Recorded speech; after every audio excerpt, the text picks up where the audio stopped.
Paris, people gathered in the area around the tunnel where Diana died. The nearby bronze flame of liberty has been turned into a makeshift memorial with people leaving flowers and notes in her memory. In England, some traveled to Althorpe, where Diana is buried at the Spencer family estate, and they too left flowers and notes. Some 152,000 people have paid to visit that estate and museum at Althorpe, which memorializes Diana. Americans seem to be getting over the shock of Diana's death. A CNN USA Today Gallup poll after Diana's death found 27% of the country said they were as upset by Diana's death as they would have been about the death of someone they knew personally. A new poll finds the number has dropped to 15%. Join CNN Newsstand tonight at 10 Eastern for Diana, Legacy of a Princess.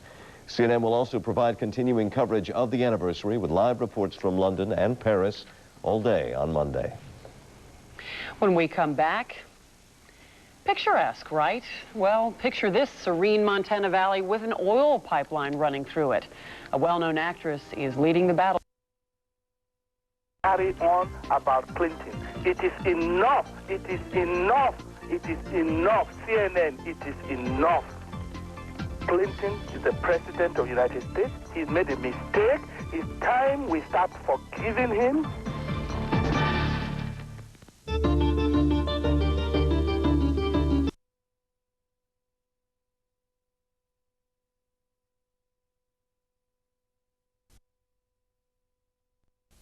To think about the changes that Diana's life and death brought. So what I say to you now, as your queen and as a grandmother, I say from my heart. First, I want to pay tribute to Diana myself. She was an exceptional and gifted human being. An extraordinary step to show a grieving nation the royal family shared its sorrow. Not a moment too soon, as public emotion at Diana's death segued into anger. Immediately after the death of Diana, 2/3 of the British public felt that the royal family should have done more. That's been dropping steadily since then because they did respond. Responded with the flag of the land at half-staff, with a funeral service fit for a queen. Responded, observers say, to the lessons learned from Diana's death. The monarchy has undergone a dramatic shake-up. It hasn't perhaps been noticeable, but they've brought in image consultants, spin doctors. They've been dragged kicking and screaming into the 20th century. A year on from Diana's death, there are other changes too. I stand before you today, the representative of a family in grief. Charles Spencer's fiery eulogy captured the public's imagination, but his attempt to capture the Diana legend has been tainted by his own messy divorce, by his decision to open up to tourists the Spencer ancestral estate where Diana is buried, and simply by reality. The boys are now very close to their father and therefore very close to their father's family, and they certainly have not seen as much of the Spencers as perhaps was indicated at the time. I think the public now realize that these boys are being looked after well. That is another change. Charles emerging from Diana's shadow. He's been more open and honest with his dealing with the British public, and most of all, he has looked after his sons and be seen to be looking after his sons, to be a caring father, to go on holiday with them. Closer to his sons now, Charles is reclaiming some goodwill lost when his marriage fell apart. There are no official events planned for this day to mark the anniversary. By coincidence, it is a national holiday, an annual one, the last Monday in August, and that means we will probably see a good number of visitors here throughout the day. Juanita? Margaret Lowry speaking to us there from Kensington Palace. Thanks very much. Well, I'm joined now by CNN's Fionnuala Sweeney in Paris. Good morning, Fionnuala. Good morning, Juanita. Well, it was a year ago today that Parisians and the rest of the world woke up to the news that Diana, Princess of Wales, had been killed in a car crash not too far from here. Her death provoked an unprecedented outpouring of emotion in Britain, and indeed, as we know, caused the British royal family to rethink its relationship with its public. And as we have heard, as tourists and Britons alike pay their respects at the former home of Princess Diana, Kensington Palace in London, here too there has been a steady stream of visitors to the site of the car crash at the Pont d'Alma. CNN's Jim Bitterman reports. It's interesting, you know, you want to come see it. And Mark and Carrie Stewart weren't about to say no to their Paris hotel's promotional offer of a free Diana tour. No. Yes. Since they were visiting Paris anyway, the couple from Nashville, Tennessee decided this was a chance to put into perspective those final moments before the princess met her fate. It's just like, boom. I think it just goes to show the frailty of our lives, you know. The Stewarts are not alone in their search to understand Diana's accident. In endless pilgrimage over the past year, thousands have been drawn here. The curious, the morbid, the emotional. I cried that night.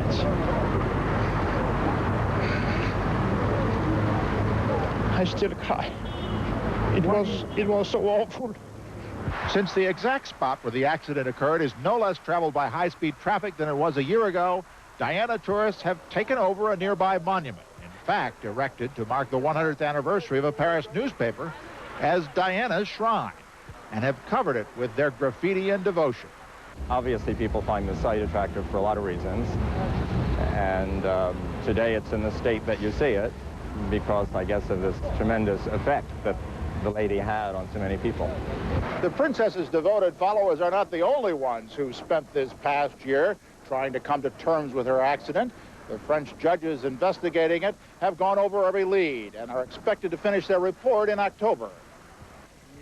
But for all of the details that have been learned about the crash, including the never-recovered Fiat Uno, which may have precipitated the accident, little today appears to contradict original theories about it. The photographers who were chasing Princess Diana's car may have been a factor or behaved badly, but the direct cause of the crash still seems to be alcohol and speed. The defense lawyer, among a few who regularly get to read the investigator's secret file, has not changed his opinion about what's to blame for Diana's death. Drinking, speed, and this Fiat Uno, which appear as a factor. And so a year on, while some still theorize and mourn, many more have put their feelings and their suspicions to rest. Jim Bitterman, CNN, Paris. And as Jim reports, that report by the judge into the cause of the death of Princess Diana is expected in a matter of weeks. In the meantime, though, for today, mourners are expected to continue to come to the Pont d'Alma to pay their respects. Juanita? Fanula, there are plans in Britain for a permanent memorial to the princess, a park perhaps, or a statue. Are there any plans like that in Paris? Well, indeed, just a matter of days ago, an unnamed city official announced plans to turn an old school ground into a nature garden for young children. It would also be open at the weekends, assuming it's inaugurated as planned next May. It's also reported that in a recent poll, some 70% of Parisians said that they wanted to have a street named after Diana, Princess of Wales. But according to the city official, that there is a lot of red tape involved, and it could take up to 5 years before that happened. Indeed, apparently, only the former President de Gaulle has had a street named after him, and that took some 5 years. Juanita. Fanula Sweeney in Paris, thanks very much. And CNN will be bringing you special coverage of the events marking the anniversary of Princess Diana's death throughout the day. And we'd also like to know how you feel about Diana 1 year after her death. Today's edition of CNN's interactive program Q&A will be looking at Diana's legacy. Among our guests, Mary Robertson, the author of The Diana I Knew. If you have a question or a comment, why not contact us now? Our email address is cnni@turner.com and our fax number is 1404 827 4056. Well, on to financial news now, and here's Prue Luan with this morning's update on how the international markets are performing. Hello, Prue. Good morning. It is a turbulent start to the week for the world's financial markets. Uncertainty continues over Russia's political future and the outlook for emerging markets. There are heavy losses so far. Princess of Wales. We're here, my wife and I, to be able to reflect, so we can reflect quietly and in our own way on the tragedy of a year ago, which cost the lives of the Princess of Wales and 2 other people. Mourners also gathered at Pont d'Alma, the tunnel where Diana's car crashed, killing her friend Dodi Fayed and their driver. It's also where the media is set up for Monday's coverage. Camera crews, satellite trucks, and reporters are all in place. This is the place where the accident happened, and so we have come here because so many other people have come to look and to see what happened, to try to trace the accident from a year ago. I think that's why we're here. There's no other place to come in Paris. This is the spot, not the hospital where she died, but the accident where it happened underneath us here. It's lovely. In London, hundreds paid tribute outside Kensington Palace. Diana's death last August 31st produced a national outpouring of grief. But this year's emotions are much more muted. Polls indicate that after being deluged with memorabilia and memoirs for a year, the British are suffering from so-called Diana fatigue. Queen Elizabeth, who attended church services Sunday near Balmoral Castle, has called for low-key commemorations to mark Monday's anniversary. Still, there are some who will never forget where they were, who they were with, and how they felt the day Diana died. The feelings are fresh, the memories indelible. I think we'll probably still always come past at this time of year and, you know, just leave a little tribute. Terry Ozanich, CNN. It's plunged a nation into shock and mourning. Millions came out onto the streets in an unprecedented display of public grief. The solemn funeral cortege was watched by the world as it moved slowly through the crowds. For weeks afterwards, there was intense pain for the loss of a woman most had never even met. Obviously, there were minority groups who felt very touched by her because she stuck up for them. AIDS victims, cancer victims, various kinds of people who've suffered adversities that she showed concern about. And then there's also a huge swathe of people who have unresolved mourning for real people who they actually knew, but haven't completely gone through it, and who use her as the vehicle for it. From the moment she stepped into the spotlight as the future Princess of Wales, Diana captivated the public, and the prying eyes of the media found rich pickings in her private life. All of it the public consumed. When someone's alive, they can be irritating and people will criticise them. Even people who love them will criticise them. But as soon as they die, there's a sense of loss and a sense of guilt about the former criticisms. In some sense, this has happened with Princess Diana. It's Diana's charity work that's remembered now more than any personal crisis. Visiting the sick, campaigning against landmines. These are the images some say will prove Diana's lasting legacy. I would have thought that while it is bound to die down, I think because the princess's gift was right, because in a very real sense she was a martyr, I would have thought her influence would continue, and she won't be forgotten and become a dead figure like Queen Victoria. A year on, and there are still daily tributes of flowers and messages left at the gates of the palace where Diana lived. But for many, the pain of her death is gone, and there's concern among Diana admirers that the general public no longer cares enough. A recent memorial walk along the route taken by Diana's funeral cortege was meant to attract 15,000 people. In the end, barely 300 turned up. At the time, bad weather was blamed, but there is a growing sense that people are moving on. I'm quite sure it's true now that the people who said they were, mourning Diana, who they'd never met, who was basically, a rich woman who spent most of her time shopping at Harrods and going to her gym, but obviously did some good things as well, but they'd never met her. Those people aren't in mourning now. The public's attitude towards Diana was always ambiguous.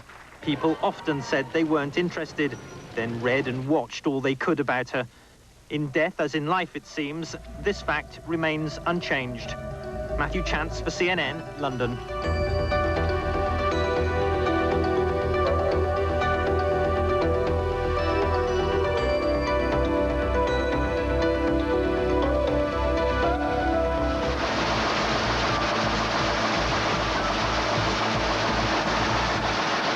A truce designed to stabilize Russia's precarious political crisis appears doomed. The deal would allow President Yeltsin to keep most of his power while allowing Across Britain and around the world have been taking time out to remember England's Rose. CNN's Tom Mintier reports. At Kensington Palace, they came by the hundreds Most brought flowers to the former residence of Diana. By late afternoon, there were more than 1,000 bouquets. Most never met Diana, Princess of Wales, but on this day, the first anniversary of her death, they all shared the same sense of loss. I think she gave the country something to, you know, to look up to, and you know, she was such a lovely person. It's still quite sad to know that it's a year on. I mean, the flowers say it all, really, and the messages say it all. Everything just says it as soon as you stand here and read what it says, really. How does it make you feel? Oh, it's quite sad. Yeah, it is a sad day, really. At Harrods department store, a shrine set up by owner Mohammed El Fayed in honor of Diana and his son Dodi. The 2.5-meter bronze sculpture was to have been unveiled by El Fayed on this day, but was simply set up overnight. Well, I remember them every day, and because she'd done so much for people, and she was a genuine humanitarian. Always thinking of them, as it's a year today since they've died. Was it important for you to come down here today and do this? Yeah, because last year we weren't able to come and sign any books. At churches and cathedrals throughout Britain, worshippers gathered to remember Diana in their prayers. Here at Westminster Abbey, where her funeral was held, people came to remember.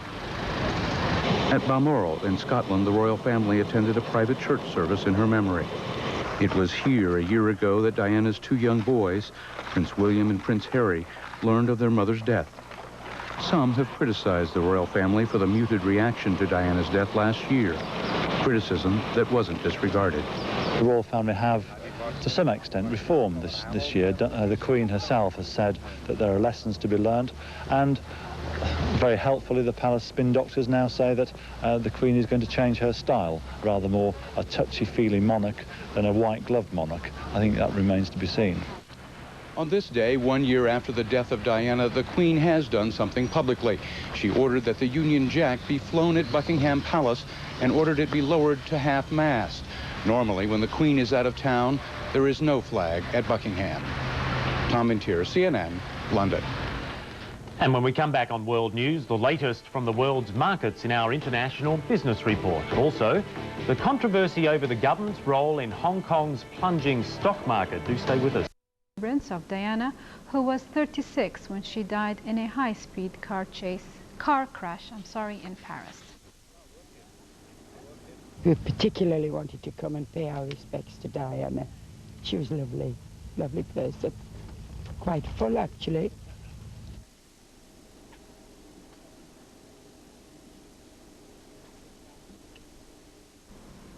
A weather balloon.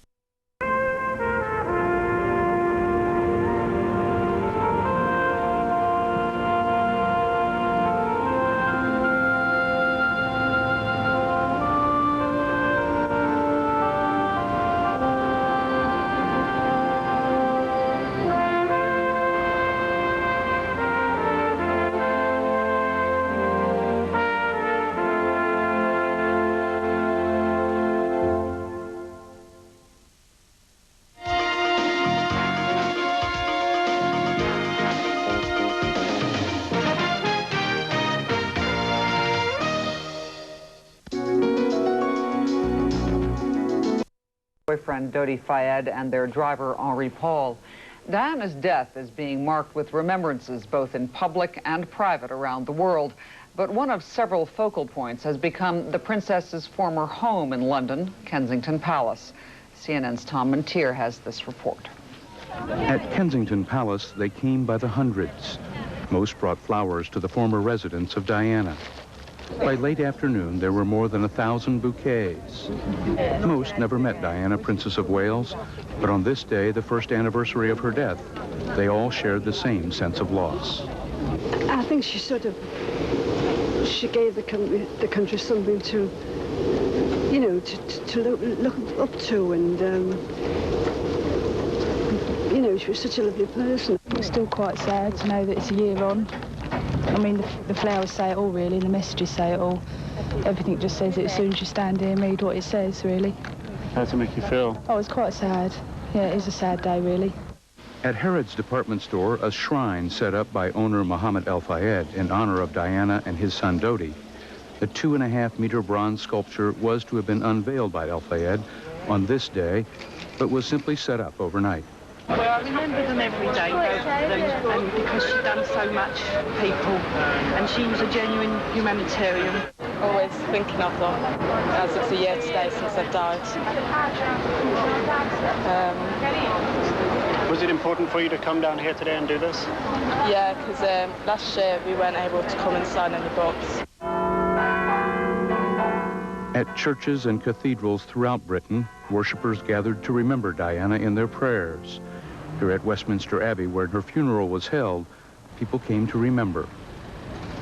At Balmoral in Scotland, the royal family attended a private church service in her memory. It was here a year ago that Diana's 2 young boys, Prince William and Prince Harry, learned of their mother's death.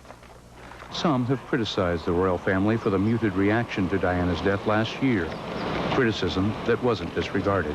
The royal family have, to some extent, reformed this year. The Queen herself has said that there are lessons to be learned, and very helpfully the palace spin doctors now say that the Queen is going to change her style, rather more a touchy-feely monarch than a white-gloved monarch. I think that remains to be seen.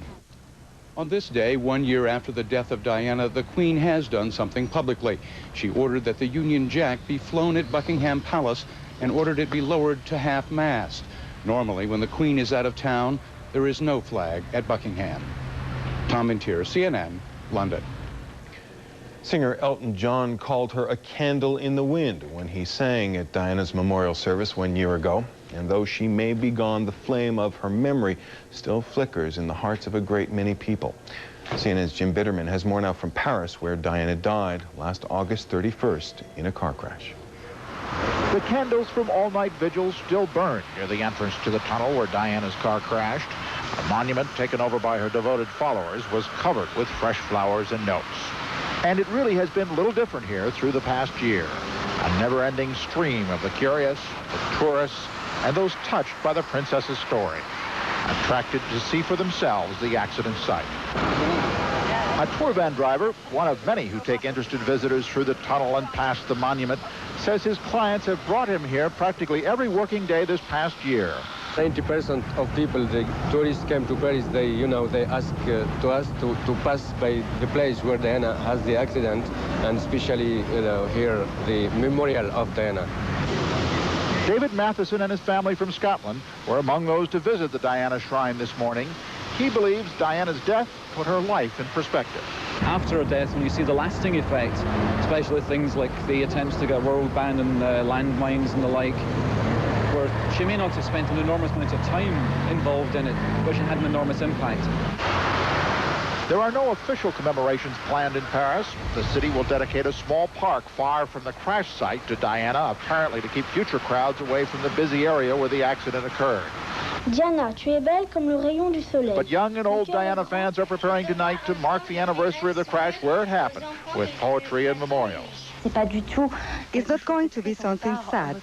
We're not going to memorialize Diana's tragic accident, but celebrate her life and its great social work. Still, some cannot help feeling sad. I cried that night. I still cry. While the emotions remain for many as strong as ever, others have put their feelings and their suspicions to rest. Jim Bitterman, CNN, Paris. And we'll be right back in a moment.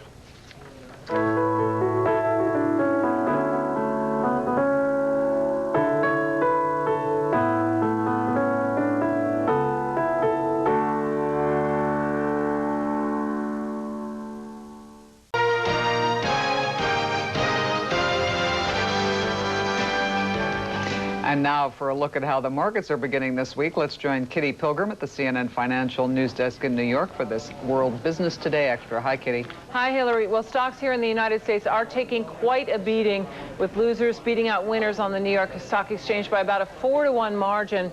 Economic and political troubles overseas continue to spook investors who fear the potential impact on U.S. corporate profits. Right now, the Dow Industrials are down 130 points at 79.21. The Dow has now given up almost all of the gains it made this year. The Nasdaq Composite is faring even worse. It's down 80 points. That's nearly 5% below the level of January 1st. Now, bond market is holding steady with a flight to quality. The 30-year Treasury is up 1/32, and that puts the yield at 5.33%. The situation on Moscow's financial markets was a little brighter today. Those stocks still finished with losses, the Russian trading system falling more than 1.5% in value. Royal Dutch Shell denying reports that it will merge with Texaco of the United States. Royal Dutch, though, does acknowledge that it's looking for ways to improve its European refining and marketing operations. Now, the speculation helped push up shares of both companies. Texaco is up 1 1/16 at 58 3/16, and Royal Dutch shares trading on the New York Stock Exchange are up more than 1 1/4 at 44. Plans for an international auction of South Korea's Kia Motors and its sister company, Asia Motors, are being put on hold. Now, the bidders for the two companies have been demanding better terms on the company's debt. One Kia official said those demands were unacceptable. Ford Motor and 3 South Korean automakers, Hyundai Motor, Daiwa Motor, and Samsung Motors, had all put in bids earlier this month. Later on World Business Today, a look at the candidates and the issues in Germany's upcoming elections. That's just over an hour from now, here on CNN. That's the latest in financial news. I'm Kitty Pilgrim in New York. World News will continue in a moment. World Markets, in association with Chubb. Updates on the global marketplace.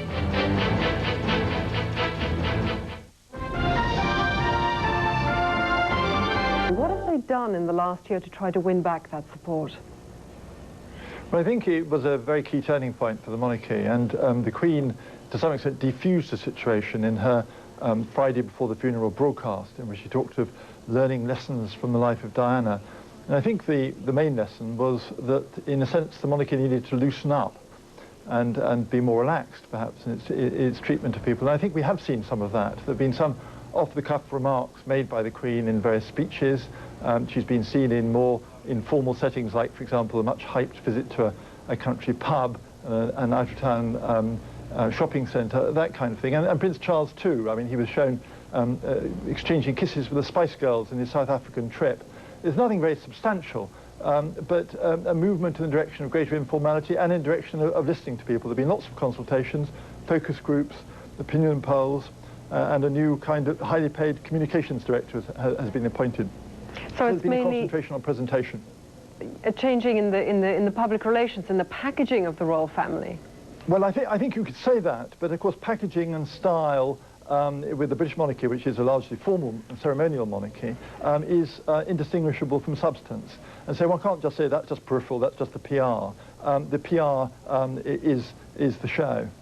What has changed in the relations with the media, with the paparazzi photographers? Well, I think that, to the credit of the press, they have kept off the back principally of Prince Charles. It's easy to forget that up to Diana's death, the whole situation was being presented as two rival courts, the court of Diana and the court of Charles. Obviously, for tragic reasons, that's no longer the case. But I think beyond that, the attacks on the press at the time have to some extent been taken to heart. And the press, the media, the world's media, has been showing a much more sympathetic view of Charles, and of course particularly of his children. They've been presenting him as a sort of one-parent family, in a sense, coping under very difficult circumstances. He tends to be shown in affectionate situations with his children instead of kind of scowling, which was the previous presentation. And the results had done wonders for his poll ratings. Just after the crash, he was widely said not to be able to succeed to the throne. He was so unpopular. Now his ratings are higher than those of Tony Blair, the Prime Minister, who is himself extremely popular. What about the sons? How have they handled the last year? Well, of course, it's impossible to know. I mean, it's a private matter. It must have been devastating for them. But publicly, they've handled it with great style and dignity, I think, and both of them have appeared in public, not saying very much, but appearing to be very brave and so on. And I think people have responded to that, and they have, of course, become the stars in replacing Diana to a considerable extent, and that will continue. It will be a great strain for them, but they've done very well in the first year. So much has been written and said about Princess Diana in the last year. Now that we can stand back a year later, what do you think is her most lasting impact on the royal family? Well, I think that the most lasting impact is probably a salutary reminder that they can't take their position for granted, that they can't take public opinion, public support for granted. It's true that there have been a lot of criticism of a varied kind in the years up to Diana's death, but a lot of that has been a kind of tabloid variety to do with broken marriages and so on, and hadn't perhaps been taken seriously enough by the monarchy, the institution of the monarchy itself. What the crowds, the message from the crowds after the death seemed to be saying was, yes, we support the idea of royalty and the monarchy, but we are very critical. We do not like the style of it. We prefer Diana's style. And that was a message which up to the crash, I don't think had been taken on board. And I think it is now being taken on board. And I think that we will see subtle changes hereafter. Of course, there's not a great deal you can change. I mean, if you have a monarchy, if you have a hereditary monarchy, it's about tradition. It's about respect for the past and keeping up traditions regardless of the transitory aspects of public opinion. But I think there is a recognition that public opinion has to be taken into account. I think we'll see more of that. Thanks, Ben Pimland of the University of London, author of The Queen, a biography of Queen Elizabeth II. And you're watching World News from Washington.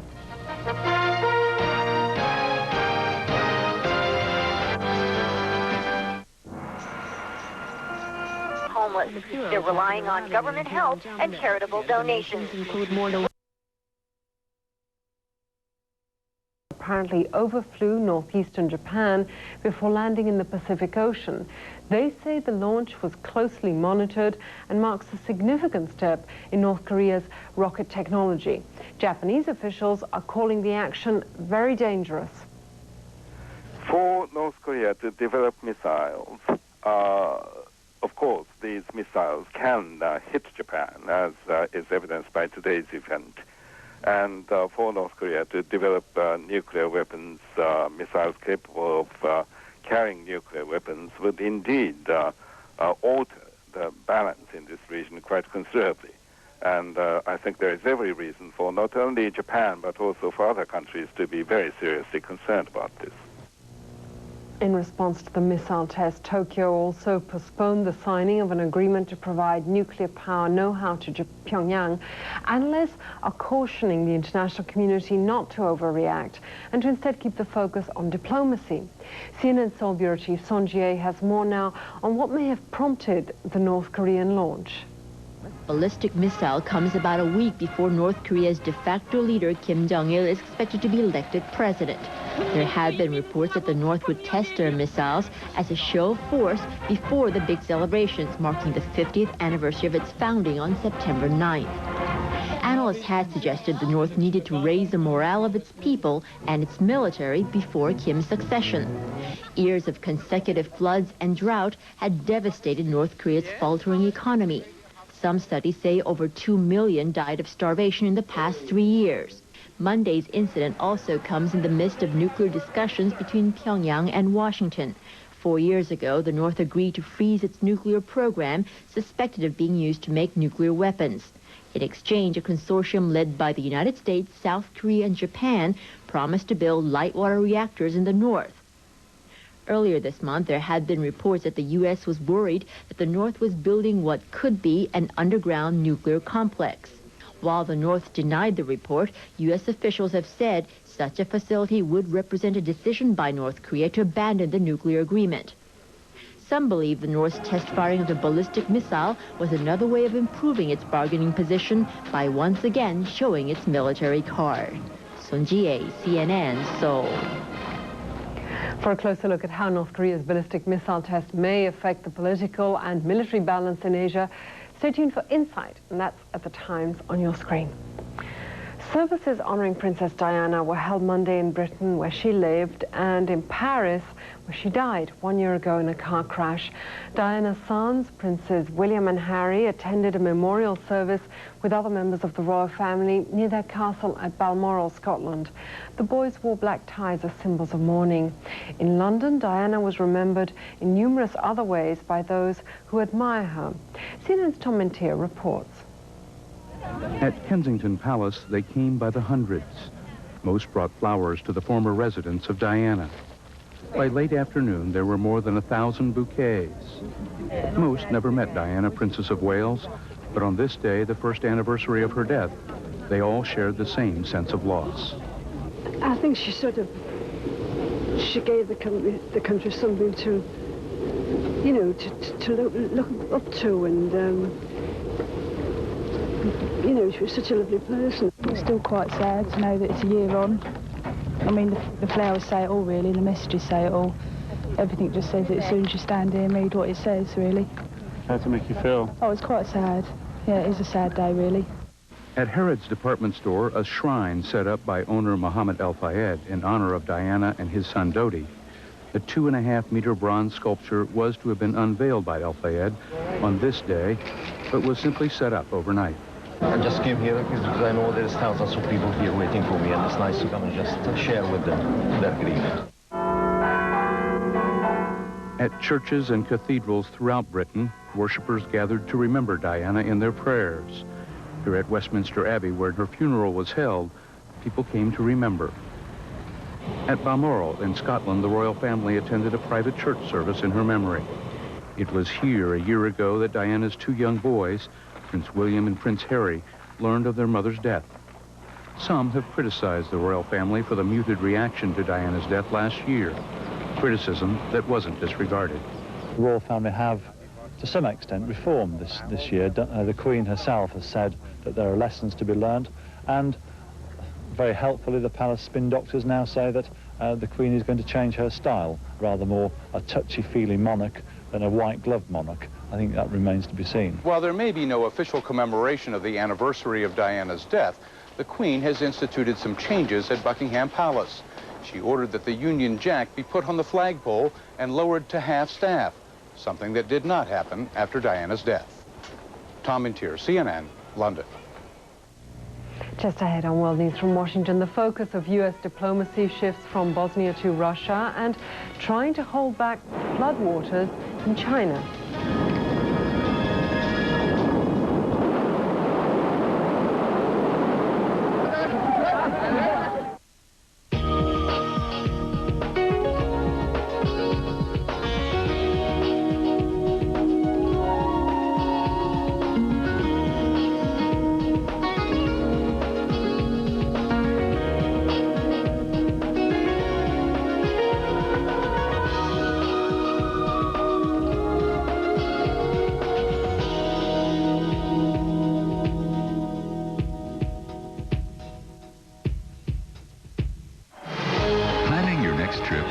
Navigate the World Wide Web to CNNHotels.com.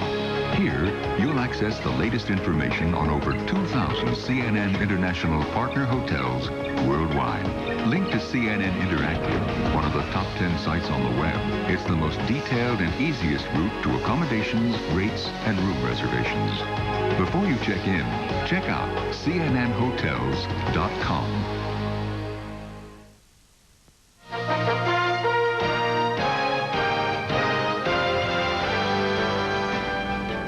Iraq is calling for an investigation of the UN Special Commission conducting weapons inspections inside its borders. The Iraqi government claims the commission, known as UNSCOM, is controlled by the US and Britain. Baghdad also accuses former Inspector Scott Ritter of spying for Israel. Ritter resigned last week, claiming the US and others interfered with the inspection process. Iraq is currently refusing to cooperate with UNSCOM. U.S. Secretary of State Madeleine Albright has arrived in Moscow, and she's there for the summit between Presidents Clinton and Yeltsin. Albright traveled to Russia from Bosnia. And CNN State Department correspondent Andrea Koppel reports. Continuing along the same theme that implementation of the Dayton Peace Accord has cash rewards, U.S. Secretary of State Madeleine Albright spent her second and final day in Bosnia driving home this message in meetings with two of the three Bosnian Federation presidents, Croat President Kresimir Zubac and Bosniak President Alija Izetbegovic. Mrs. Albright deliberately did not meet with Serb tripartite President Momcilio Krajisnik because he does not support Dayton. With nationwide presidential elections less than 2 weeks away, Mrs. Albright came to Bosnia to, as she put it, meet with people who support Dayton. To that end, Mrs. Albright is promising more financial support, more monetary aid to those candidates like President Zubac and Izetbegovic, who say they will continue to work towards building a unified multi-ethnic society in Bosnia-Herzegovina. The U.S. has allotted $240 million to aid in the rebuilding of this war-torn land, $70 million of which has already gone to the Bosnian Serb Republic this year. However, while both Presidents Zubac and Izetbegovic have said they are in favor of many of the tenets of Dayton, including refugee return, the United States is concerned at the slow pace of return in Bosnia. As one senior State Department official put it, aid is a privilege, it is not an entitlement. 2.5 years after Dayton was signed, ending 46 months of fighting, much work remains to be done in order to achieve the goal of building a multi-ethnic society. Secretary Albright wants to see more progress in developing joint institutions in Bosnia, including developing plans for a joint currency, foreign affairs, and privatization of industry. The United States is also asking for greater judicial reform and further consolidation of democratic reform, as well as the restructuring of property laws, which have prevented many minority refugees from returning home. Before heading to Moscow for a U.S.-Russia summit, Secretary Albright met with NATO Commander Wesley Clark, also in Sarajevo.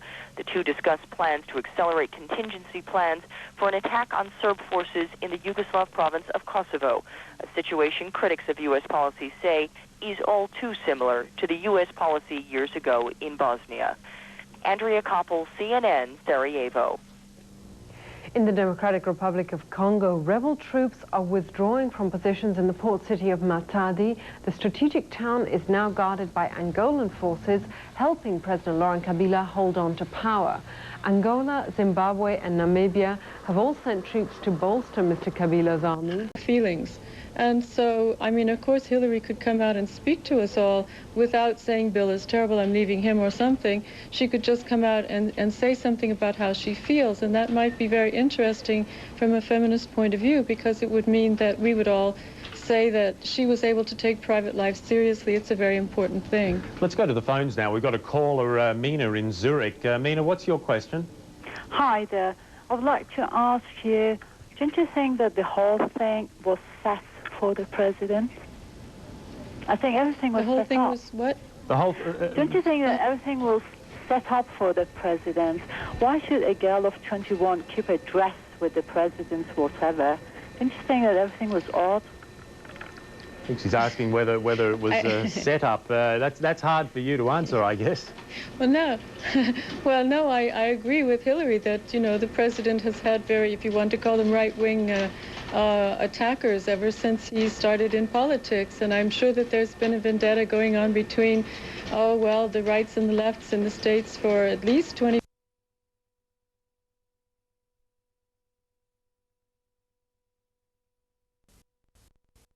3 3/16. The performance of the Russian economy is alarming Hollywood. The financial crisis that has the Russian banking system on the verge of collapse means Hollywood studios won't be getting paid. They've sold film distribution rights worth millions, but Russia's central bank has suspended payments to international creditors. The crisis means Russians have less money to spend on videos and tickets to Hollywood movies. Publishers continue to show interest in Monica Lewinsky's story, with some speculating that she could nab the biggest book deal ever. The National Enquirer has offered her $1 million for her story, while another publisher says under the right agreement, her company might fork over $2 million.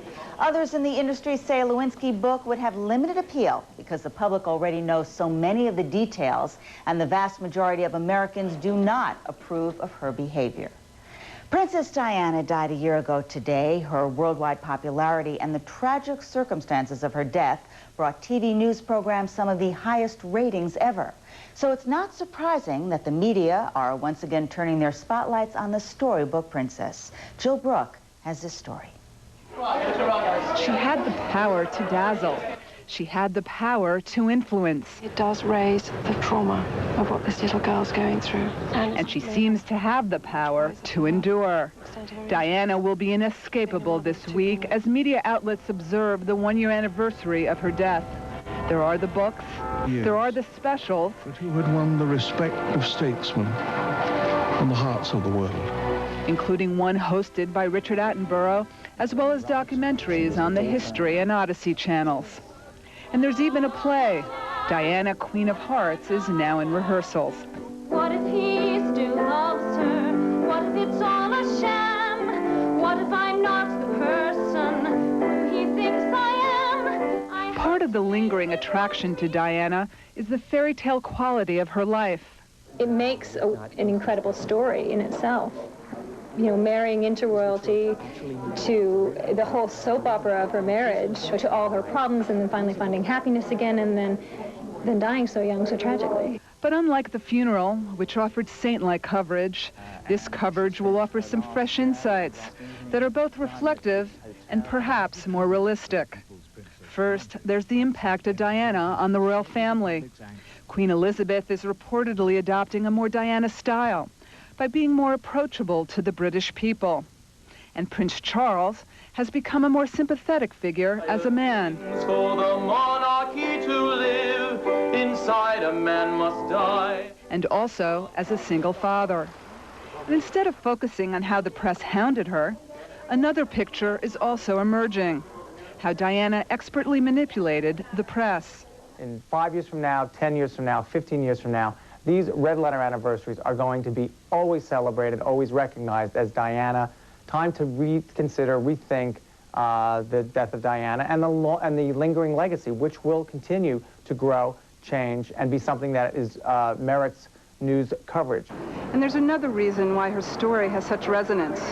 The royal families throughout the world are diminishing, not expanding.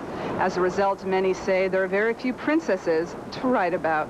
I swear I'll make this fairy tale come true. Jill Brooke, CNN Entertainment News, New York. If the paparazzi were chastened by Diana's death, it wasn't necessarily for long. In the months since, photographers have focused on other subjects like Charlie Sheen and George Michael. Sherry Sylvester reports celebrities never got the reprieve they might have hoped for. The images of Princess Diana linger, images of glamour and humanity, sexuality and frivolity. For 16 years, she was the most photographed woman in the world, pursued by paparazzi the night of her death. In the years since, Hollywood stars have been moved to act on behalf of their own privacy. Many believe paparazzi continue to cross the line. Hey! You're in the men's room. I was going, hi, how you doing? Hey! You try and get away, then suddenly, you're going to have to break the law. Whether it's a U-turn or whether it's speeding or whatever. That's a tough one when you're just trying to go down and pick up, a carton of milk. Well, I mean, definitely when you get into this business, you subject yourself to that. There's no question. So to resent it entirely is a very dangerous game to play. But the only thing I know is that all human beings have to know when to draw the line. Okay, now we made a deal, so you guys are going to stop. Drew Barrymore is used to scenes like this, coming out of a club to find paparazzi waiting. E.L. Woody is often on the other side of the camera. Savvy. I say it's a savvy relationship. They know exactly what we're there for. You can be the best actor in the world, you can have great coverage, but you can't be famous without the paparazzi taking your pictures. Woody says he takes his shots in public places, but even that can lead to some serious altercations. If they don't want to be photographed doing something stupid, immoral, or illegal in public, don't do anything stupid, immoral, or illegal in public. It's that simple. But what about something reasonable and legal, such as shopping with your wife? In Italy, one time, Marcia and I were walking in Rome, and we went to a children's store, and all of a sudden outside the store, 45 guys, right? And these very sweet Italian ladies say, "Come." It was almost like the war. "Come quickly, they are here. I'm going to put you in women's clothing. Go out the back." In May, Paul Reiser and Michael J. Fox spoke to Congress promoting legislation that would deliver prison terms to intrusive paparazzi. We can all work together in our industry, and we don't have to push each other to such extremes where there's a loss of life. And having lost Dodie, who was my friend, I'm glad that people are sort of taking it a little slower. The Personal Privacy Protection Act has not yet passed from bill to law. The paparazzi following Diana and Dodi Fayed have not been charged with any crime. Sherry Sylvester, CNN, Los Angeles. Hello, I'm Marina Colby at CNN Center. Here's a look at the headlines. Stock markets in Europe are opening lower Tuesday after Monday's 6% plunge on Wall Street. The DAX in Frankfurt started sharply lower, down 163 points, or about a 3% loss on that market. And pre-market trading indicates stocks will be sharply lower in London and Paris as well. Meanwhile, Asia's markets have stabilized after sharp drops in early trading. Tokyo's Nikkei index closed at 14,369, up almost 2%. Traders are speculating that the Japanese government was intervening and making stock purchases. Many investors were also seen picking up some bargains on blue-chip stocks. Hong Kong's Hang Seng Index had a bumpy ride on Tuesday before rebounding. The latest figures before it closed just moments ago placed it at 7,266, virtually unchanged. CNN's Lisa Barron has reaction on the market turmoil in Hong Kong. The vicious cycle is spinning as sell-off follows sell-off follows sell-off. In Asia, markets are plunging in the wake of Wall Street's second biggest loss ever. In Hong Kong, where the market is falling after 2 weeks of government intervention that pushed shares up nearly 20%, investors say the worst is yet to come. It's going to fall today. I think, it certainly stands linked to the global market. There's got to be a knock-on effect, because after Wall Street falls, all the Asian economies, which are dependent on the U.S. economy, will probably have a negative effect. It's dreadful. Lost a lot of money. Well, basically, it's a very global economy, and with all the linkage going on, Japan, Far East, and all the rumors, and I think U.S. is going to affect it. It'll probably go down. The U.S. has been sort of the last stronghold in the global market. So if, U.S. investors are pulling out of their own domestic markets, then, they're definitely out of emerging markets. And in other news, United States President Bill Clinton and his Russian counterpart, Boris Yeltsin, are holding talks in the Kremlin. They are expected to focus on Russia's ongoing political and economic crisis. Mr. Clinton is in Moscow for a two-day summit. Earlier, Mr. Yeltsin visited a Moscow school on the first day of fall classes. He called President Clinton his friend and said U.S.-Russian relations are developing well. And that is an update of the headlines. Now, for our viewers in Europe, here is Larry King. Tonight, before Monica Lewinsky, there was Jennifer Flowers. She joins us tonight on the Clinton scandal. Also, 1 year ago today, the world went into shock at the death of a princess. We'll mark the anniversary with a look at a special book about Princess Diana and an exclusive interview with one of her closest friends, Rosa Monckton. They're all next on Larry King Live.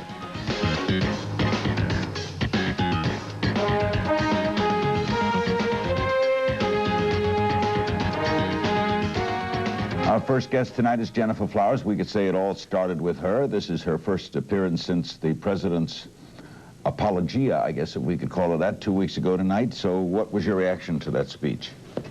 Oh, I felt like that it was typical political sidestepping. I didn't believe that Bill really confronted the issue and asked for forgiveness like I think he should have. I think that he just doesn't have enough faith that the American public would appreciate an out-and-out apology. Were you surprised at that or not surprised? I was not surprised, no. Because of your past history? Exactly. Yes. Is it that he doesn't want to confront it, or he doesn't believe the public will help him? What do you think his thinking is? Well, I think that he can see through the polls that he still has a tremendous amount of support from the American public, even under the circumstances. I think he's between a rock and a hard place. I mean, he does have a family to consider. I think that Bill has the mentality, and has had it for years, that it causes it to be hard for him to actually make an out-and-out admission of something. And I see that, I still see that in him. Do you think that's kind of a, we're not psychiatrists here, a sickness of a kind, an illness of a kind? Well, I think that would be up, like you say, we're not psychiatrists. I think that would be up to a professional to determine. I think what is positive, however, about what he did say in his speech to the country was he did admit some wrongdoing, so that I would imagine a professional psychologist would say that that could be a step toward the healing process for his family, for him, and maybe that he would go on maybe to get some help for a problem. By the way, Jennifer Flowers has a career of her own, and we'll be discussing next. She's going to start a major concert tour. She's very happily married now. Things are very happy for you now. Yes, I'm doing great. Do you ever get the feeling, I started all this? Well, you know, certainly, yes, but I did start it on purpose. I know, but does it make you feel at all badly that what you began, even though elected twice since you brought it up, that you started an American tragedy? I may have started it, but I didn't perpetuate the problem. If there was a tragedy, as we sit here and talk, it would be Bill Clinton's fault. And I think that he certainly should take responsibility for his actions, which at times he finds very hard to do. Do you think you, Jennifer, would have been treated more seriously had the star not been the one that broke your story? I do, yes. But as I've tried to tell people over and over again throughout the years, I didn't have a book of instructions, and I had not planned that, and I was really going by the seat of my pants. How did they come to you? Refresh our memory. How did you come forward? Why did you come forward? Well, there had been a lawsuit filed in Arkansas by a man named Larry Nichols, who had listed my name in that lawsuit as someone who allegedly had been involved with Bill Clinton. It was a civil suit against Clinton? It was a civil suit during Bill's last gubernatorial election. When Bill had the suit transferred into the court of a judge he had appointed, who sealed the case and denied the subpoenas, he was reelected and everything quieted down. When he decided to run for the presidency, the national media started naturally taking a look at this man that wanted to be president, and they started finding this lawsuit, and they started investigating the women listed in the lawsuit, and in a press release that had been issued throughout the state. So you came, he named you and you came forward. And the Star magazine came to town, and they started investigating the women. There are reports everywhere today about Monica Lewinsky being offered from a minimum of $1 million to $6 million, which would make the highest book advance in history. What did you get? Well, I didn't get $6 million, I can tell you that much. I know that information is out there, but I did sign a confidentiality agreement to say that I would not discuss it. Oh, absolutely. Are you shocked at these offers, if true? No. Some people deny, some don't. I'm not shocked at those offers. No. Or as you think if Monica Lewinsky did write a book, people would rush to buy it? I don't know that they would rush to buy it, but I think that she could probably get that kind of an advance. What do you think about her? What are your feelings? Well, I would imagine that Monica Lewinsky is a very confused young lady right now. I feel very badly for her, because I know that when this happened to me, I was at least a little bit older, and I had lived some life, and I had some maturity, and I knew how to deal with things for the most part, even though this was overwhelming. Well, I know this is overwhelming in her life, and I know that she doesn't have the age and probably not the maturity to the extent that I had to try to survive something like this, because let me tell you, it puts you in a position of considering an alternative that's not very pleasant. Like doing away with yourself. You thought of that? I certainly did. It was very unbearable at times for not only myself, but for my family. After it was revealed. Exactly. And I'm sure that she's going through all of those same things. She thinks, or does, care for this man, love this man. You did too? I absolutely adored him. Why did you not listen to that now famous deny, deny, deny? Why didn't you just deny it? Well, I couldn't deny it any longer. I did deny it for as long as I could. I tried to protect him. But I really got to a point that I felt like that the story was coming out anyway, and that I should really start telling the truth. I didn't feel that I had any allies that to thine own self be true. Except, I say allies, I had my family. But I didn't know exactly at that point who I could trust. And I had been taught that the truth would set you free, that tell the truth. And I felt like that I should go back to my upbringing and do what my mom and dad had advised me to do. Did you feel this was a love returned, that you were in love with each other? Oh, absolutely. Did you yes. think he would have left his wife for you? I thought at first that that was a possibility. I realized at a point that that was not going to happen. Why did you stay in the affair? I was so very much in love with him that I felt like, 30 minutes of wonderful was better than a lifetime of okay. And any time I was with him was pretty wonderful. Why did it end? It finally ended after many, many years because when I first started seeing Bill, I was 27 years old. When I broke off the relationship with him, I was in my 40s. So you can imagine the difference in maturity and the growth that I had experienced. You broke it off? I did. Because? I had met my to-be husband. And how did he take that, the president, the governor? Well, he was very sad about it. He was not surprised. He wanted me to do well and have a good life. He knew it would come to that one day. Did you feel any way particular up or down about Hillary? You ever feel sorry for her? I did. I did feel sorry for Hillary. I felt bad about being in that relationship at times, but every time I would express those things to him, he would talk me out of feeling that way. And why? Because he would put her down, or? Not put her down, but just, he would just talk me out of feeling bad about it and reassure me about our relationship and why we should be in it. How did you feel when he testified to only once being with you? Well, by that point, I'm not surprised. No, I'm not shocked or surprised at anything anymore. Do you think there were other women while you were seeing him? I think so, yes. I don't know, but think. I think so. I didn't realize that that was going on. But when my story became public and then a number of other women came forward and then there were stories in the media, certainly I had to come to the realization that, that I wasn't the only other woman. We'll be right back with Jennifer Flowers. Still to come, Rosa Monckton, exclusive interview with Princess Di's best friend. Friday on CNN Perspectives. Pope John Paul II, one of the most commanding yet controversial figures of the 20th century. As the ages-old process of choosing a successor gets underway, meet three men whose names surface more frequently than the rest, and take a never-before-seen look at this most secret of elections. Sacred Ballot on the documentary series from CNN Perspectives. Friday on CNN.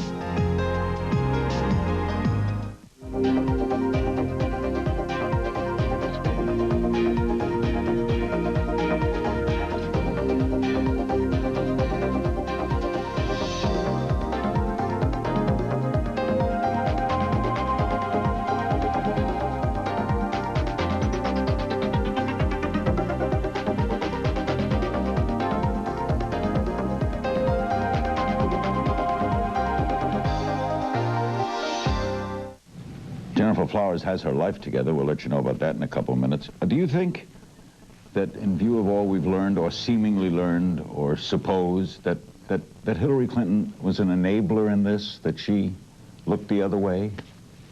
I think so, yes. But, here again, whatever I say that is perceived as negative about Hillary, I can very criticized for because enable may not be a critique. It may be just a yes, I do believe she's an enabler, but I hesitate to say anything negative about Hillary because I was the other woman that caused a lot of pain in that marriage, and I'm sorry for that. You were very close to her. You told me once, right? She was in the next room, and oh well. She wasn't just in the next room. I mean, I've been 2 feet from her. Well, I mean, there was a moment when Bill was sort of romantic with you while she was close by. Well, he wanted to be romantic with me in the bathroom at the governor's mansion while she was just out on the lawn, yes. Could have been another tragic day in the history of politics. You think they'll ever divorce? I have no idea. He talked about her a lot, did he? What do you make of that relationship? What do you read it as? Obviously, it has problems. What are its pluses? I think that Bill and Hillary Clinton have a very special relationship. And I think in very many ways, to them, it's a very satisfying relationship. I think that it's a mutual respect with a goal of power, to achieve, maintain power. And I think that they've been good partners in that. I think they have problems today, but I think that they certainly have accomplished a number of goals together. How do you, well, you can only imagine how they're dealing with this pain, right? Mm-hmm. You think it's tough for the president? Or you think Sure. because of the public embarrassment? Yes, I think he hates that he got caught. That's what he's mad at? I think so, yes. Not at being with an intern? He should be ashamed of himself for doing that, but I believe that he's more upset because he got caught. When the story broke, the Lewinsky story, were you shocked? I was not. I, in fact, predicted early on that before he was out of office, there would be a scandal, a sex scandal. Now, I don't have a crystal ball, and I'm not a soothsayer, but I felt like that would probably come to pass. But it's not just keeping score, is it? For example, after you broke off the relationship and you got engaged, he kept in touch with you, right, as a friend? He did. He did that. So let's discuss some of the pluses here. He's bright. He cares. Does he care? He didn't treat you like property, did he? Absolutely not. He treated me with a tremendous amount of respect. He loved my ideas and goals. He was proud of me for being an independent, liberated woman. He himself was very ambitious. He had a lot of integrity. He had goals as well, and I admired him a great deal. My love, I not only loved Bill Clinton, but I respected him back then. Even though you knew he was having an affair out of his marriage? Yes. You loved him that much? I loved him that much. You would have married him? There was a time I would have married him. I'm very grateful at this point that I didn't. I have a wonderful husband that I feel like will be faithful to me. Do you think Bill is very angry at you? What do you think? You haven't talked to him? I had not talked with him. I think that Bill did what he had to do to survive, and I think he knows that I've done what I've had to do to survive. So you're not shocked at his original denial and then saying only once and No, because I keep hearing in my ears the old Arkansas phrase of the good old boys, are you going to believe me or your lying eyes?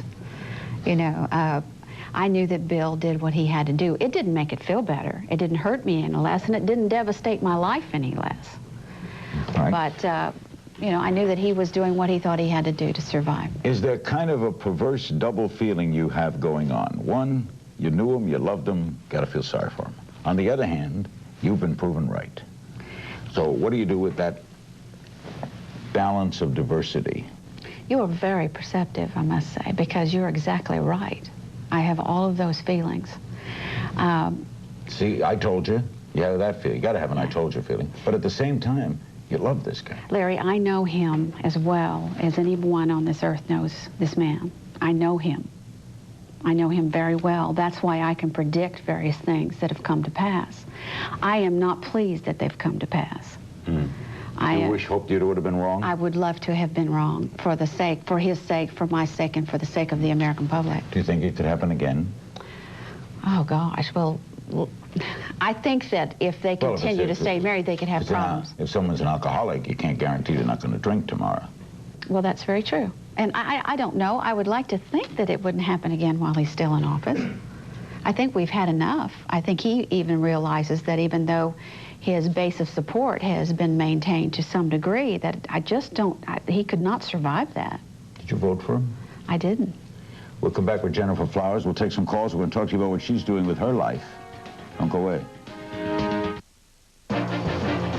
As Election Day approaches, who will lead Germany into the 21st century? Stay with CNN for comprehensive coverage of the German elections, with live reports from Richard Blystone and Jim Bitterman in Germany.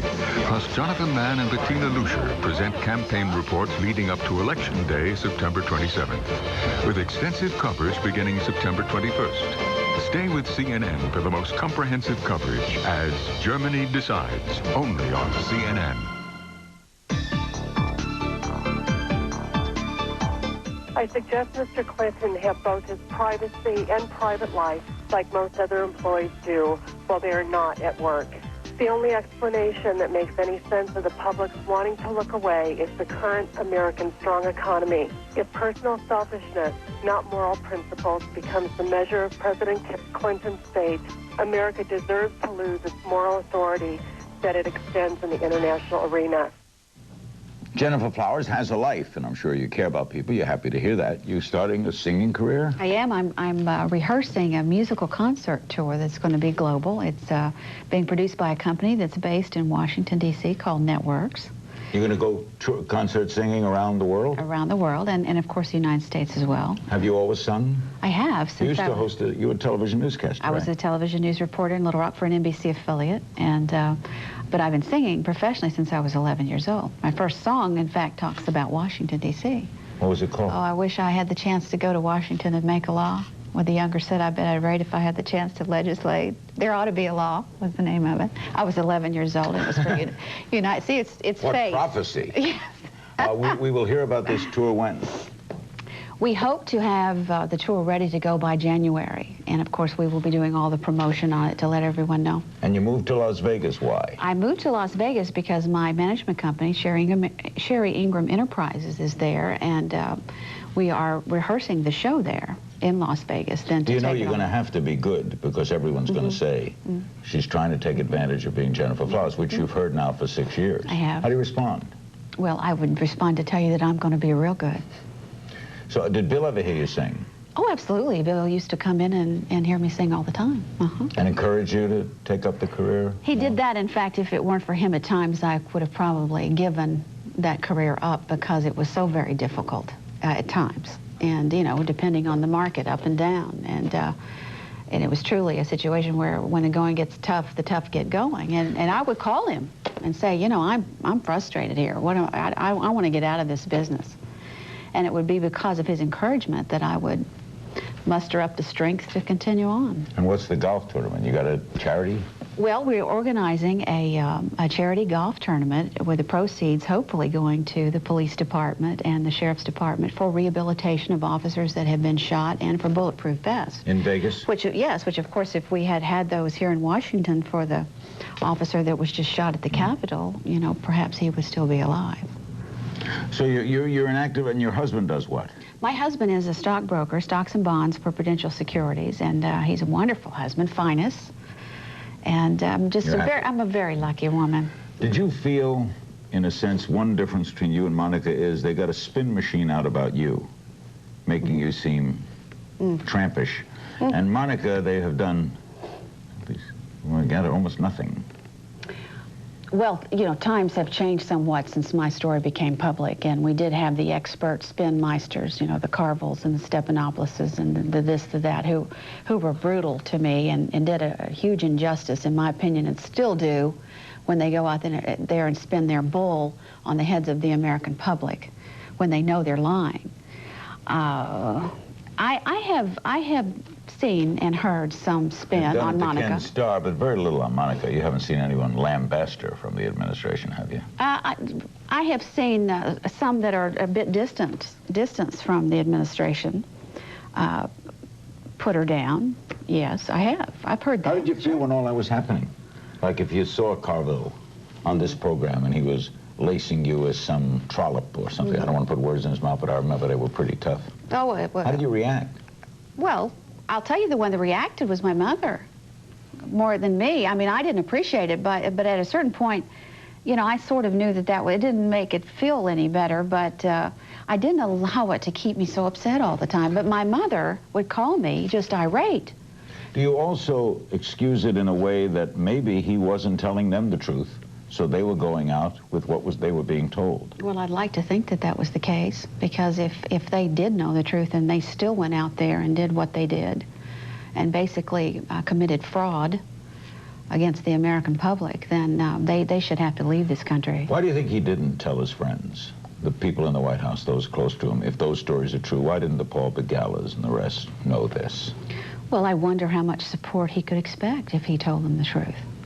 You see, I mean, he wanted to maintain his base of support. Some of those people would have probably said, I don't want anything to do with this. Jennifer, do you ever think, are there moments, we talked about the double think and the balance, where you've hurt your country?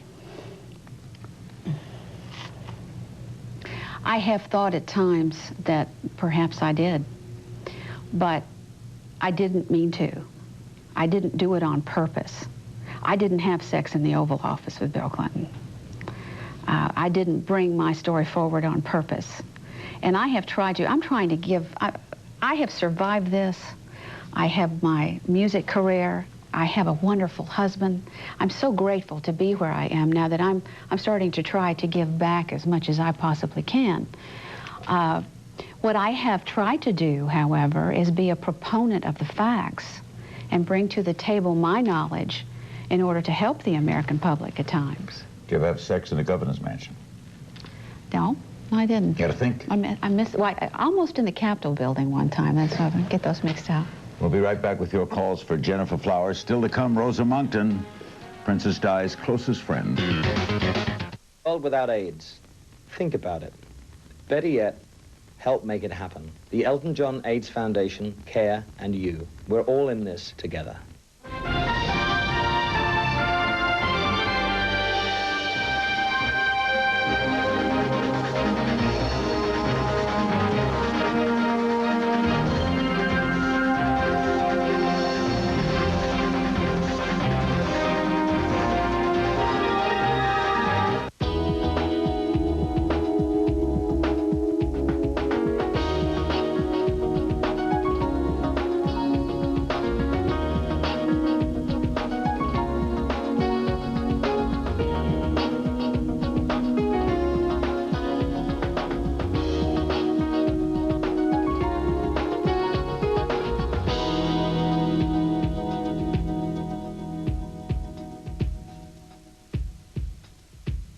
I'm Lou Dobbs, and this is Business Unusual. After taking financial news to new heights, Lou Dobbs is diving into new competitive business waters, exploring the creative approaches and risks in today's innovative ventures. So when it comes to surviving in business, Lou shows you what it takes to succeed on Business Unusual. Sundays only on CNN International. Be sure to watch Business Unusual. We're back on Larry King Live with Jennifer Flowers, Clarksville, Tennessee. Hello. Hello, Larry. Hello, Miss Flowers. Hello. And my question is, Miss Flowers, how can you blame it all on Mr. Clinton when you agreed to have an affair with a married man? Didn't you know that was wrong also? I did know it was wrong, and I've said that. I've said that I'm very sorry for causing pain in their marriage and for having the bad judgment to get involved in that kind of relationship. Did you ever, during it, feel badly for Hillary? I did, and I expressed that to him on a number of occasions. And he would say? Well, I felt more badly for Hillary than he did. I mean, he was very comfortable in being in that relationship with me, and he did not want any changes made. To Houston, Texas, hello. Yes, it's a question for Jennifer Flowers. Sure. 3 or 4 months ago, she was on Geraldo and said that was going to be her last interview regarding Bill Clinton. I'd like to know why she's doing this interview and how much money she's made off of her story. She made nothing tonight, I know. Yeah, I just couldn't resist Larry. That's why I'm back on the air here. A lot of things have happened, obviously, since that show, and it was a lot. It was several months ago, actually. It wasn't just 4 months ago. And as far as any money that I have made in reference to this situation, actually what this has done to me is caused me to not be able to go on with a career that I had established and was very successful with.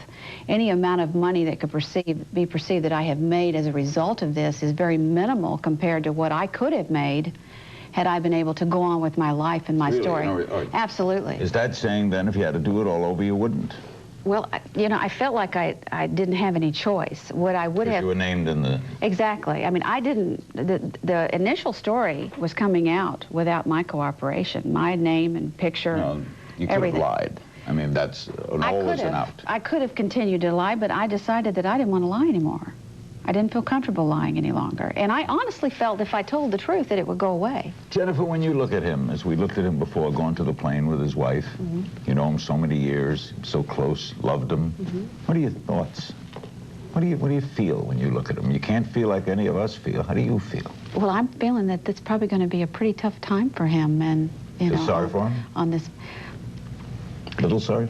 To some degree, I feel badly for Bill. However, I believe, like all of us, he needs to take responsibility for his actions, and he's put himself in that place. I really feel bad for the American public. I honestly do. I feel sorry for us because of all this has caused. I think that we're in a global financial crisis right now. I think that we need to have the respect and the confidence of other countries. I think that it's hard for them to give us that kind of respect right now with all this going on. We're the only solid financial base in the world right now. I would encourage the American public, at least until Ken Starr's report comes out and we know exactly what's in there, to support Bill Clinton. Until we find out the facts and deem that we should do otherwise. We'll be right back with more calls for Jennifer Flowers after this.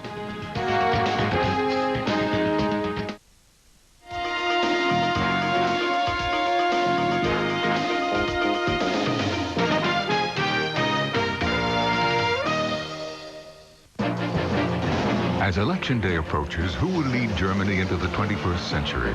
Stay with CNN for comprehensive coverage of the German elections, with live reports from Richard Blystone and Jim Bitterman in Germany. Plus, Jonathan Mann and Bettina Lucia present campaign reports leading up to Election Day, September 27th, with extensive coverage beginning September 21st. Stay with CNN for the most comprehensive coverage as Germany decides, only on CNN.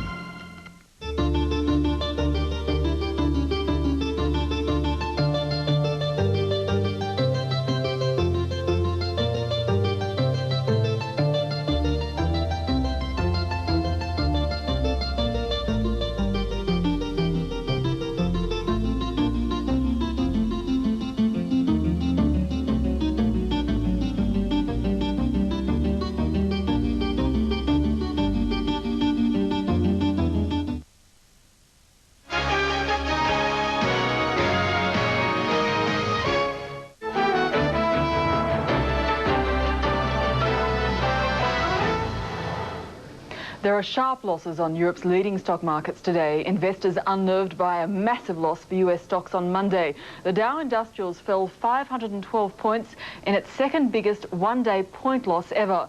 The losses in Europe, though, are not on that scale. London's Financial Times 100 index is 115 points, or 2% lower. In Frankfurt, the DAX is down 86 points. That's also 2%. The CAC 40 in Paris is down 90 points, or nearly 3%. And a 161 point, or 2.5% fall for Zurich's SMI. One statistic to come out of Monday's turmoil on Wall Street is that the Dow has now lost all of its gains for the year. As for Europe, though, Paris is still up around 20% for the year. Frankfurt is up 11%, while London is just about flat for the year. As for the Russian ruble, the central bank set a rate of 9.33 to the dollar late on Monday. That is down 18% from the 7.9 level set last week. And interbank trading is indicating the ruble is just above that level at 9.7. Well, a turnaround for stocks in Tokyo. The Nikkei average bounced back from heavy earlier losses. Traders said the rebound was essentially a technical one. The Nikkei average closed 261 points, or nearly 2% higher. And in Hong Kong, the Hang Seng is 208 points lower at 70.66. A merger in the British utility business. Southern Electric is merging with Scottish Hydroelectric in an all-share deal. The combined group will have a market cap of more than $8 billion. Well, it is shaping up to be a turbulent day on the world's financial markets. For a damage report, watch World Business Today at these times on CNN. And that is it for this World Business Today Extra. I'm Prue Lewan at the CNN Financial News Desk in London. The news continues.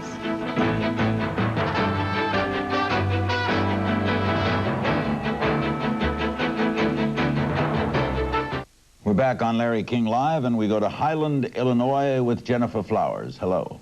Hi, Larry. Hi. Hi, Jennifer. Hi. I just wanted to tell you, honey, that I have great respect for you, for what you're doing, not like the other party that just talked to you. And you have the courage to come forward and let people know just how things are going, because we've been getting quite the other side of the story. And as far as Mr. Carville, he only hurt himself because, as far as I'm concerned, he's brain dead. And Why do we cut her off? That's an opinion. Okay. Well, I'm telling you when I hear something like that from someone that is that supportive, I'm not kidding, I get very emotional because this has been so hard for me. You don't get much support? I do get support now, but I didn't for many years. And it was just very, very hard for me and my family, and I appreciate sentiments like that. And when they get rough, is they just calling Mr. Carville brain dead? Does that make you... Well, I think he's brain dead, so I agree with that. Well, because of his anger, or do you think he's just standing up for a friend? He's very bright. I think he's a con man. I don't think he's brain dead. I think he's a very smart man. It's too bad that he doesn't focus that smart energy into something that's more worthwhile than going out and lying for Bill Clinton. Assuming the Ken Starr report is more damaging than we already know, let's say, should he resign? Absolutely, he should resign. I think that he is minimizing, as I said earlier before the break, our place in the world. In terms of confidence, I think absolutely he should resign. But this multifaceted personality should handle himself very well tomorrow in Russia, won't he? Wouldn't you have faith that he would be terrific tomorrow? I think he'll be, yes, I do. I think he'll do great. And that's but these are two crippled leaders, actually, at this point. So, you know... Leaning on each other. Leaning on each other. I don't, you know, we're spending money as taxpayers for him to go over there and do his little PR thing when I don't think we're going to accomplish anything there. We just had a stock market that dropped 512 points today. We've got some problems right here in this country. You do not feel that the president feels badly about Monica Lewinsky, badly for Monica Lewinsky? He may feel badly for the position that she's in right now, but I think he feels badly because he got caught. We'll be right back with some more moments and a couple more phone calls for Jennifer Flowers right after this. In business, time is money. And in a global economy, money can be made and lost around the clock. That's why CNN International covers business and financial markets 24 hours a day. Beginning with Moneyline with Lou Dobbs, an in-depth look at the day in business and a wrap-up of world financial markets. Plus, high-profile interviews with the world's business and government leaders. Moneyline, the first word in business every business day. Biz Asia with Lorraine Hahn is a comprehensive wrap-up of the day's events from Asia. For interviews and extensive coverage of the Asian economy, turn to Biz Asia. For in-depth coverage of European and Asian markets, there's World Business Today with Sissa McCarthy. For analysis and insight into business news that's making tomorrow's headlines, turn to World Business Today.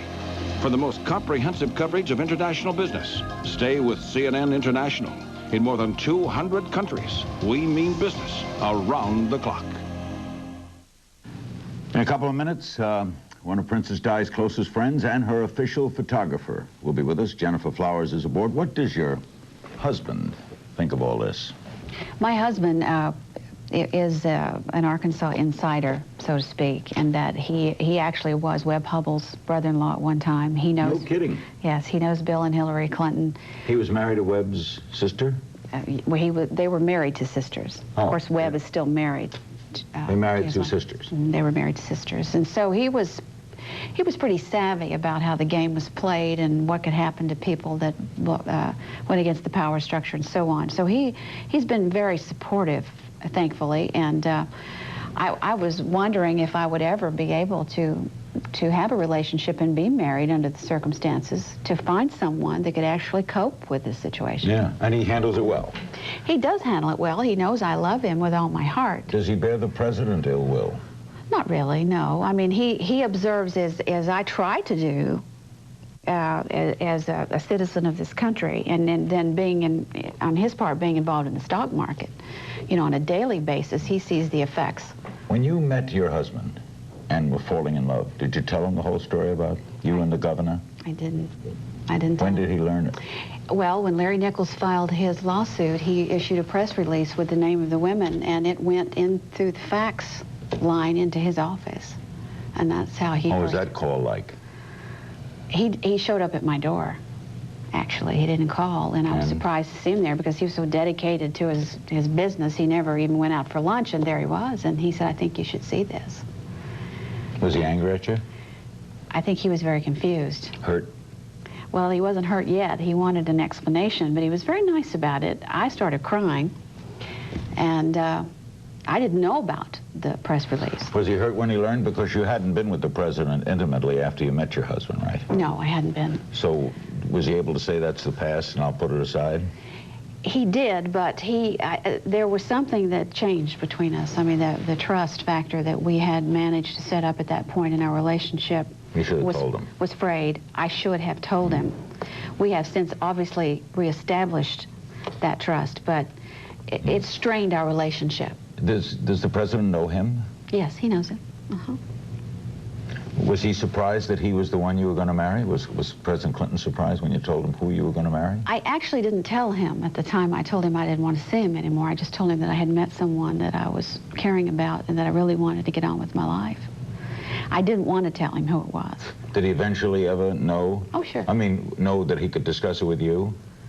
Did the president ever discuss your oncoming husband with you?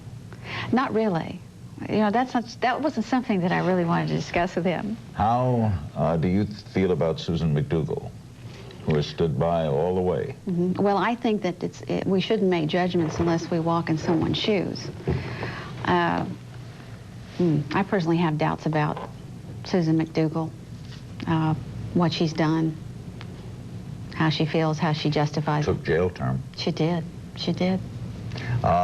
Did he ever talk to you about her? He talked to me about both Susan and her husband at times. Jim. And Jim McDougal, yes. Bill liked Susan and Jim and thought they were fun people. Really never had any criticism of them, but spoke highly of both of them. All right, Jennifer, in our remaining moments, with all the things you're going through, you got a musical career coming, you're involved in Las Vegas, your husband's successful, you're very happy. What do you want to happen to this president? What I want is for this country to heal and go on and be strong again, because I don't feel like we are really that strong at this point, psychologically strong as we need to be. That's what I want to happen. I think whatever ultimately happens to Bill Clinton, first of all, remains to be seen. If it's unpleasant, then I would tell you that he has brought that on himself, and he just has to accept the repercussions. It's not somebody else's fault. No. Well, I'm not saying that other people didn't participate in the activity with him. But basically, yeah, no one forced. He made the choice, yes. He made the choice to do whatever it is he's done. If it's to have an affair with Monica Lewinsky, if it's suborning perjury, if it's witness tampering, and it may not be any of that. We don't know that yet. Do you ever feel at all a little peculiar to know that you could become the biggest concert star in the world, but Bill Clinton will be mentioned in the first paragraph of your official bio, obituary in 100 years? You ever feel a little peculiar in the history books? Yeah, because I never thought I would be known for that. I thought I would be known for this, my singing ability, you know, because I did think about becoming a star naturally as I was growing up in the music business. But I've come to terms with that. Yeah. And I realize that that's going to be part of the deal. And when I deal with that subject in my show, I will do it with a sense of humor and in good taste. You will discuss it, though, on stage? Just in passing, and perhaps. I mean, we haven't set that in stone yet. But if I do, because sometimes I think it's better to deal with something than to try to ignore it when it's so obvious. And the 11-year-old sang what song, the 11-year-old Jennifer Flowers? Well, there ought to be a law. Thank you. Thank you. Thanks for coming. My pleasure. When we come back, Rosa Monckton, a close friend of the late Princess died a year ago today. And Jane Fincher, her royal photographer, out with a terrific new book. We'll be right back.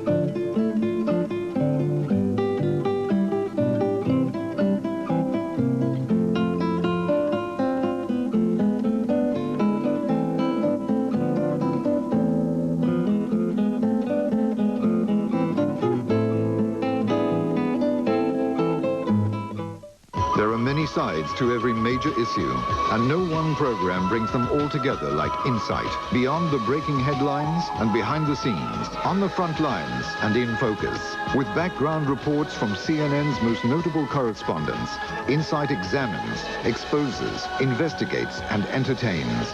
For the most intriguing topics and the most fascinating people, turn to Insight with Jonathan Mann.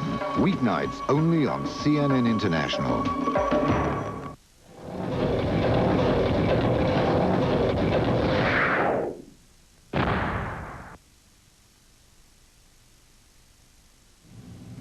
We are joined now from London by Rosa Monckton, a very close friend of Princess Diana, and in New York, Jane Fincher. Jane is the royal photographer, by the way, the only female royal photographer, and she has a new book of photographs out called Diana, Portrait of a Princess. There you see its cover, released just today from Simon & Schuster. Rosa, tell us about this friendship, how far, it was only past 7 years, right?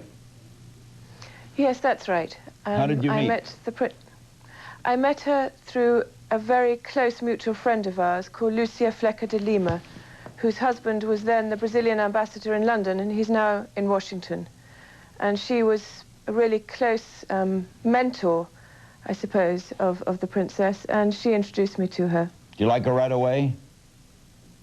Immediately. There was a spontaneity about her which was quite extraordinary, and a warmth. She was completely unstuffy, not snobbish at all.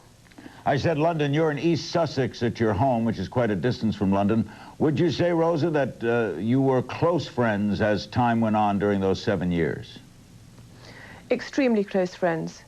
We went through a lot together. She helped me in very difficult times in my life, and I hope I did a little bit in hers.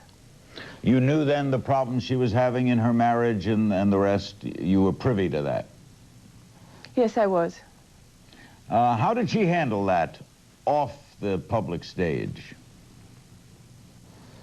She was very upset that things weren't working out. I mean, they were two very decent people who were sadly incompatible. Did she bear him a lot of ill will? No, she didn't. Not at all. I'm sorry, go ahead. No, it was more sadness, really, that something that had started so wonderfully had not survived. Do you, Rosa, keep in close touch with the children? I don't want to talk about the boys or the royal family. Well, if you were close friends, though, one would think you'd stay interested in the children of your close friend. You don't wish to discuss that at all? No, I don't. No, I'm sorry. Can you tell us what you did today? Did you do anything special today in this sad observance? Yes, I did. We had, again, a mutual friend of hers who was down here, who was a priest, who she met when she did a lot of work with Mother Teresa, and so he knew her very well. And he christened my two children, one of whom was Diana's goddaughter. And we had a mass for her here in the gardens, and we planted a tree in her memory. Was it a very sad day, or a sometimes hopeful day? Anniversaries of deaths are strangely treated. How did you feel today? It was, as you say, it was a mixture of emotions, really. I mean, sadness at a life lost, but there was something very therapeutic about planting a tree in her memory and thinking about her and talking about her with some of her close friends. Jane Fincher in New York, how did you get to be royal photographer? By accident, really. I was photographing the royal family and the Prince of Wales a long time before Diana came on the scene. Diana came along, and of course there was no time really for much else after that. What was she like as a photographic subject?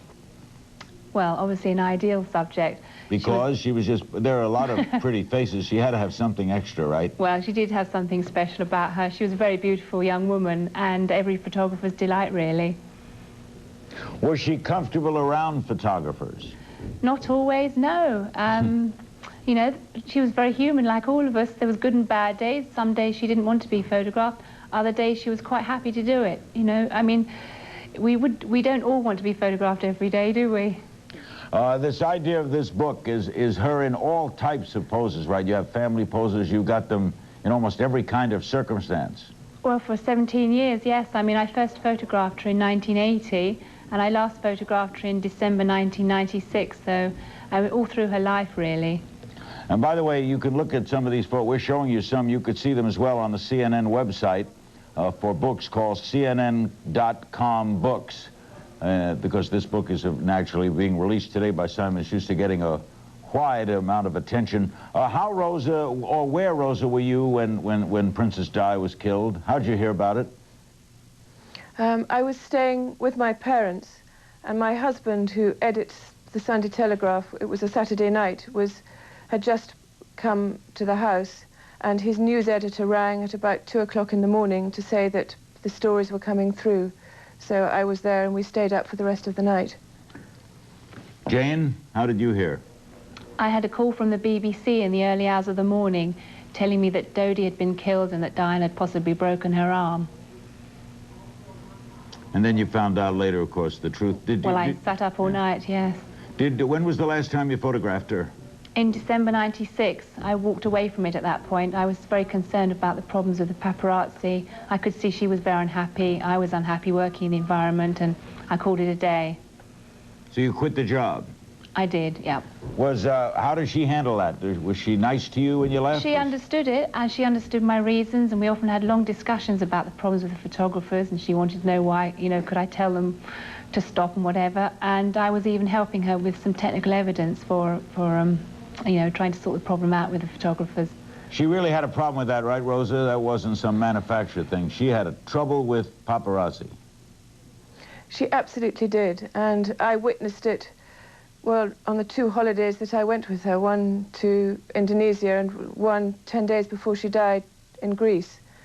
The tragedy was that she saw a complete distinction between her public role and her private life.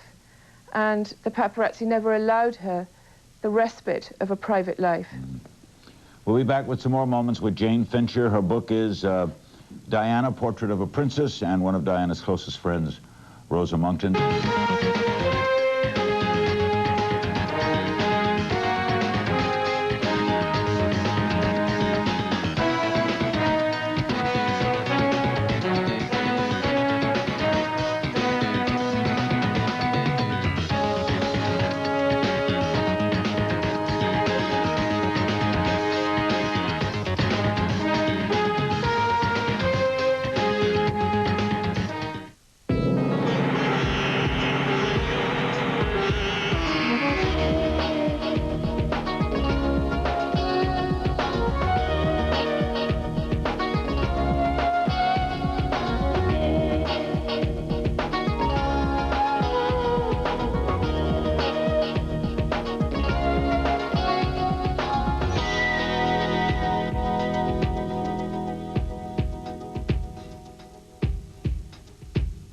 Time created the weekly news magazine.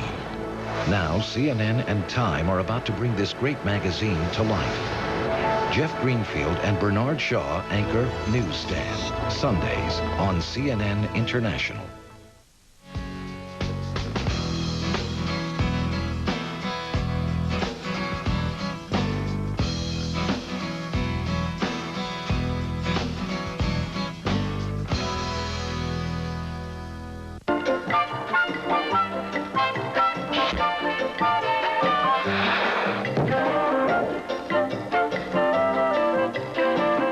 We're back. We're going to show you Jane Fincher's favorite photograph of Princess Di, and we'll ask her to tell us why this was her favorite. Can you see it, Jane? It's the one with the boys, isn't it? Yep. Yep. That was taken 10 years ago this month. I can't believe it. At Highgrove, their country home. And for me, it has such lovely memories of spending a really happy, sunny afternoon with them. The boys were just like normal boys, you know, not wanting to have their hair brushed, wanting to go off and play. Prince Charles was standing behind me with a funny clown's nose on, making the children laugh. And there was a lot of laughter and warmth, and so lovely to be away from all the, pomp and ceremony and all the hype and everything that goes with it. Just, a mummy with her children. It was wonderful. And she looks so happy. Well, she was. Whenever she was with those boys, they were fantastic. Rosa, it's been reported that you were not very happy with her burial site or the fact that admission was charged to go there. Is that true? I think that I think to have to pay to go and see her grave is something that she would not have been happy with at all. I feel also quite strongly, and I had a discussion with Elton John about this, that she should have been buried in a sacred place where people could come and go quietly and see her and not have to buy a ticket. And also, as Lucia Flecker de Lima said to me, reminded me, she didn't like islands. She felt trapped on them. Really? So for all sorts of reasons, yes. That would make it totally wrong of, to bury her there, then. I think it was a mistake, yes. What do you make of Dodi Fayyad's father and the charges he continues to make that this was some sort of conspiracy to kill them both? I think that it is grotesque. It was a senseless, tragic accident. The driver was drunk and he was speeding, and it's as simple as that. But I suppose she was such an exceptional woman and had such an extraordinary life that people find it difficult to accept that she could come to such a banal and horrible end. Speaking of that, Jane, what is remains our fascination with this woman? It's a hard one to answer, really. I think, you know, she was so natural with people, whether you were the President of the United States or you're a leper in the middle of a mud hut in Africa. She had this lovely warmth that she could relate to any level. You know, she would be able to communicate with people, and it was so natural. You know, it wasn't just for the cameras. It was really from her heart. Why, Rosa, does this stay with us? What an interesting question. She had a luminosity about her. There was something magical about her. And as Jane has just said, the compassion she had for people was extraordinarily direct. And I think because she was so unhappy herself, it was a language that she understood and could communicate very well in. I mean, it was her most honest emotional response, I think. Would you say it showed. Would you say, Rose, she was a good friend? She was a true and wonderful friend. Yes, she was. She was. And Jane, do you miss being royal photographer? Not really, no. I still photograph some of the other members of the family, but life is not the same without Diana. Thank you both very much. Rosa Monckton for staying up real late at her home in East Sussex, and Jane Fincher, the royal photographer, was royal photographer and author of the new book, Diana, Portrait of a Princess. I'm Larry King in Washington.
وإلى الشمال هناك محكمة الجنايات المركزية، ومنذ أن اكتمل بناؤها عام 1907 اتخذت اسم الشارع الذي أقيمت فيه.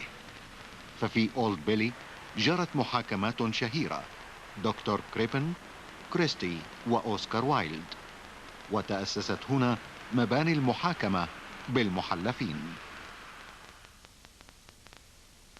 منذ منتصف القرن التاسع عشر اكتظت شوارع لندن بالعربات، وكان يدخلها يوميا للعمل فيها 3/4 مليون نسمة، بينما تعمل القطارات السطحية بطاقاتها القصوى.